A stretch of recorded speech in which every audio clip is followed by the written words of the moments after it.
Ostrich reads, ah, ah, ah. O reads, ah, ah, ah.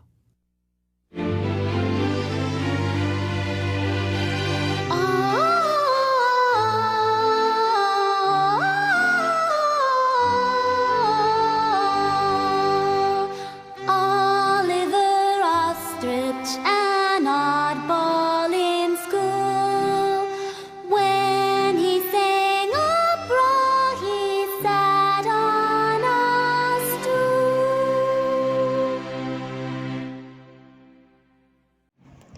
Oliver Ostrich. Oliver Ostrich stood out in a crowd. He never felt really comfortable with the other animals. He looked like a bird, but he was far bigger than the other birds.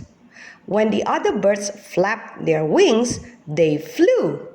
When Oliver Ostrich flapped his wings, he just kept on bobbing along the ground in his usual awkward way. The little animals thought Oliver Ostrich was too tall. And the giraffe, elephant, and zebra thought he was funny because he didn't have 4 feet. Poor Oliver Ostrich often felt he didn't fit with anyone. Oliver Ostrich was just odd. That's all there was to it. In school, he was different from the others. When everybody sang, it was really embarrassing. Oliver Ostrich had such a high, funny voice, and the sound seemed to wobble like a siren. Everyone tried to be nice. Sometimes, though, it was so funny that the others would smile in spite of everything. Then Oliver Ostrich was really embarrassed.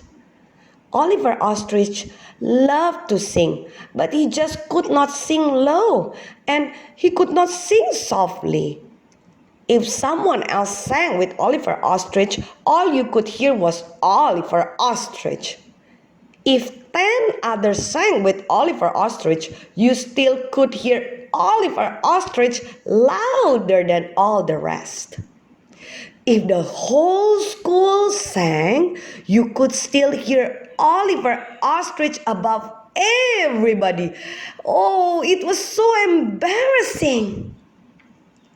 One day, a famous singer came to town.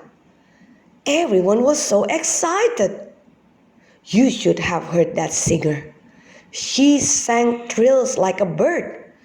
She sang wobbles like a wobbler. She sang up and she sang down. Her voice filled the whole room. My, how she could sing! The animals clapped and clapped and clapped. When they stopped clapping, the famous singer said, "Now, I want to hear all of you sing. Let me hear you sing your favorite song." The animals were pleased and they wanted to do their best. "Come on, let's really sing," they whispered. But they forgot to tell Oliver Ostrich to sing softly. As for Oliver Ostrich, well, he just loved to sing. He forgot about singing softly. He just tilted up his head and sang as loudly as he could.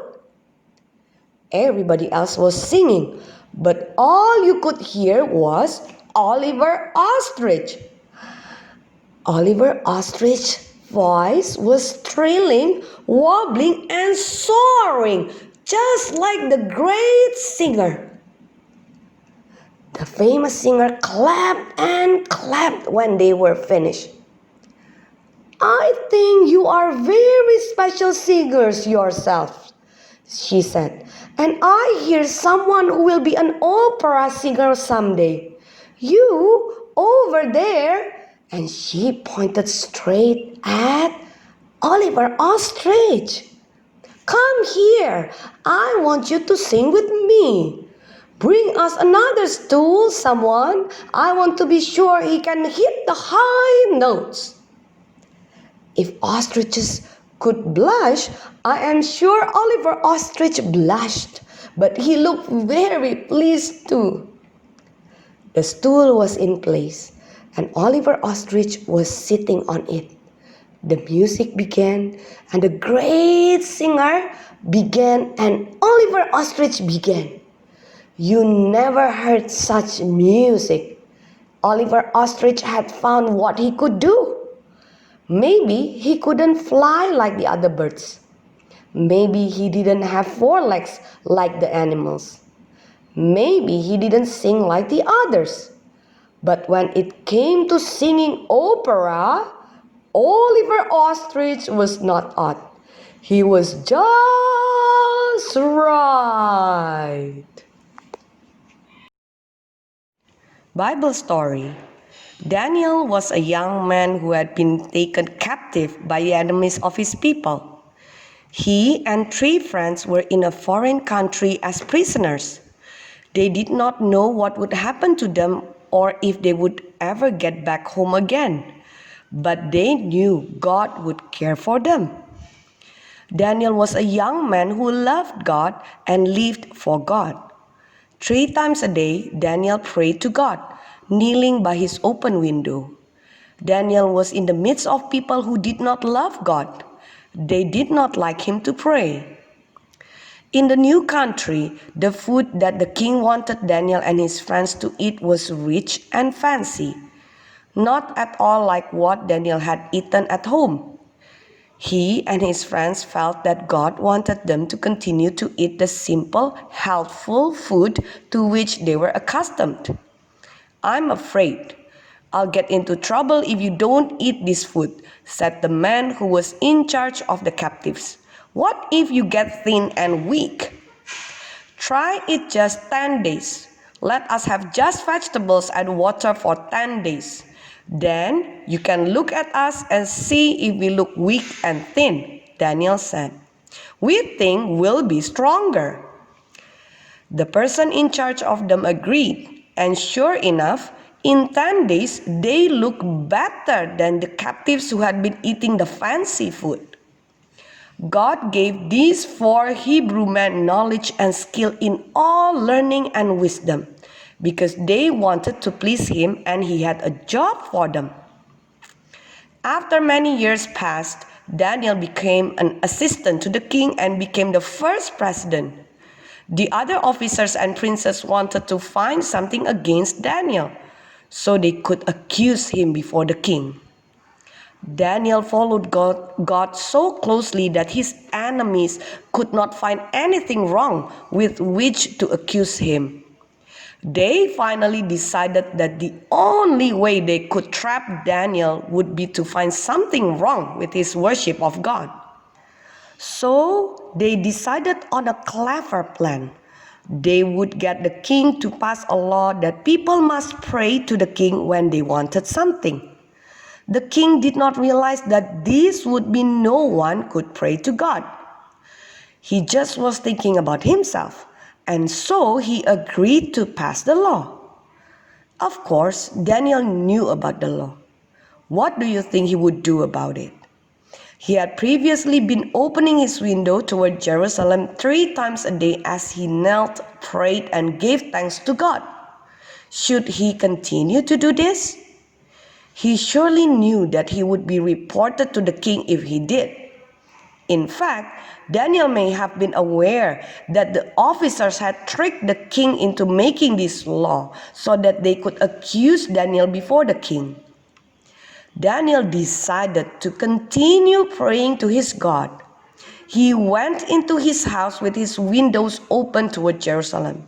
He got down on his knees 3 times a day as he prayed and gave thanks before his God, just as he had previously done. Do you think the king heard about it? Of course he did. The officers found Daniel there, and they immediately went to the king. Now they could get Daniel in trouble. Remember the decree you signed, O king? Remember, the law says that for 30 days no one can ask anything of anyone but you. You said that if a person prayed to anyone but you, he would be thrown into the den of lions. We have found someone who did not obey that law, O king. Yes, it is true. That is the law I made and signed, said the king. And it cannot be changed now. Who has disobeyed it? Daniel, who is one of the captives from Judah, has not obeyed your law. He has been praying 3 times a day to his God. Do you think the king was angry with Daniel? No, he was not. He was angry with himself.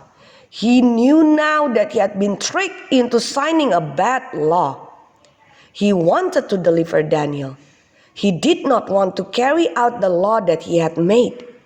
He tried until sunset to think of something to do to save Daniel, but he could do nothing. The law could not be changed. Then the man came again and said to the king, "You know you will have to carry out the law that you made. No law that the king has signed may be changed." The king sadly agreed, and he asked them to bring Daniel. Daniel was brought and cast into the den of lions. The king did not give up hope. He knew how much Daniel loved God, and he knew that Daniel believed God would help him. "Daniel, may your God that you have served so faithfully deliver you." A stone was brought and laid over the lion's den, and the king had to seal it with his own ring. What a miserable night the king spent. All he could think of was Daniel in the den with the lion. Was Daniel safe? Would God really protect Daniel? Early the next morning, the king hurried down to the den of lions. What had happened? Would Daniel be alive or dead? "Daniel," he called. "Daniel, oh Daniel, servant of the living God, is your God, whom you serve all the time, able to deliver you from the lions?" He almost held his breath as he waited for an answer. Would the lions roar and jump? Was Daniel possibly still alive after a night with the lions? He heard something. A voice. It was Daniel. "O king, live forever. My God has sent his angel and has shut the lions' mouths, and they have not hurt me. God knew, O king, that I did nothing to hurt you, that I was innocent of doing wrong." The king was so happy. Daniel was alive. His God was real. God had not let the hungry lions touch Daniel. What a wonderful God! "Bring him up out of the lion's den," the king shouted to his soldiers. "He is alive!" Eagerly he watched as Daniel appeared out of the lion's den. There was not a mark on him, not a scratch from a big paw, nothing. Daniel looked as healthy as when he was put into the lion's den. Because Daniel had believed God, God had taken care of Daniel. The king shouted, "Bring those men who accused Daniel. Gather them up with their families. They shall all go into the lion's den." Quickly it was done. But God did not protect these wicked men who hated him. The lions had the mastery of them, and they were destroyed. Daniel was given back his high position and did a wonderful work for God. God revealed to Daniel much about the things that would happen in the world.